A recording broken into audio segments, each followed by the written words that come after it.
এটা একটা বাংলাদেশ এয়ারফোর্সের হেলিকপ্টার, যেটা যুদ্ধের সময় ইউজ হয়েছে।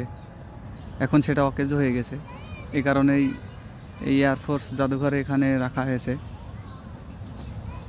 কত বিশাল হেলিকপ্টার, চিন্তা করা যায়। হেলিকপ্টারের পাখাগুলো দেখছেন কত বিশাল।